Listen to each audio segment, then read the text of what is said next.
द्यायची आपल्याला पेरायची ना शेती जे तिकडे घ्यायची आहे की नाही ते पेरू शकत नाही आपण ते इतकाला मुळे आहे ते चालत नाही आणि याचे जे रोपाचे आहे ना आपल्या जंगलातून काढायची आणि ते पेरायची रोप पाहिजे त्याची हे थोडी चालते त्याला फक्त साखर एक नाम वो लोग है प्रोड्यूस करेंगे, मास प्रोड्यूस करेंगे, शायद आपकी गांव में है जो हमको चाहिए तो इधर भी आके तो उन्होंने लगा कि दे सकते हैं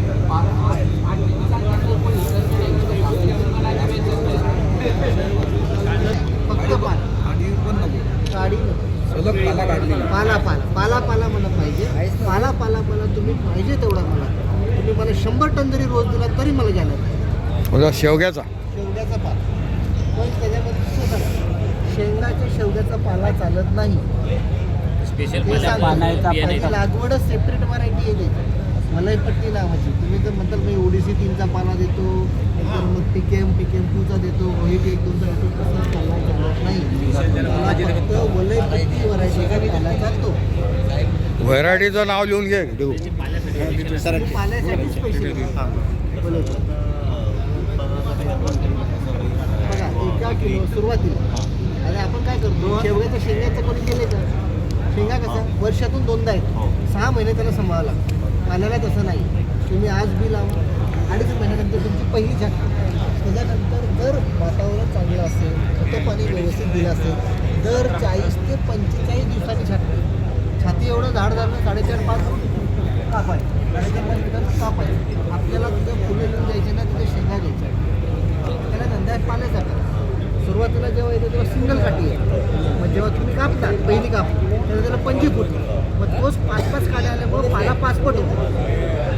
ते गणित सुरुवातीला जो पहिलं उत्पन्न आहे त्याच्यात तुम्ही जी सुरुवातीची इन्व्हेस्टमेंट केली खतं टाकलेत मशागती केले बियाचा खर्च आहे लागवडीचा खर्च आहे तोच खर्च तुमचा लेवलचा आहे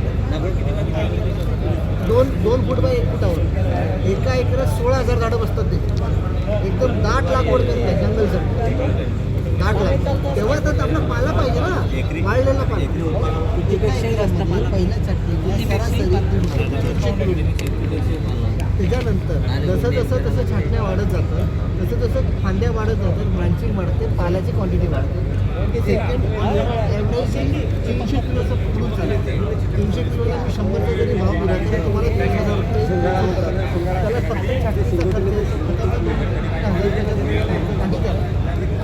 रुपये खूप झाला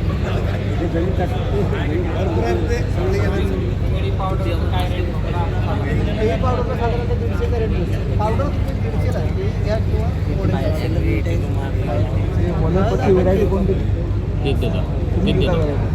बी सुद्धा मी देतो आणि पावडर सुद्धा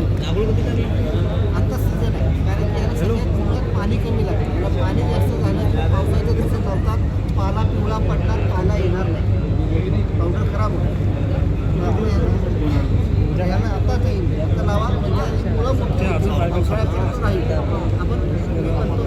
वर्षातून 7 पिकं पकडतो 7 वेळा कधी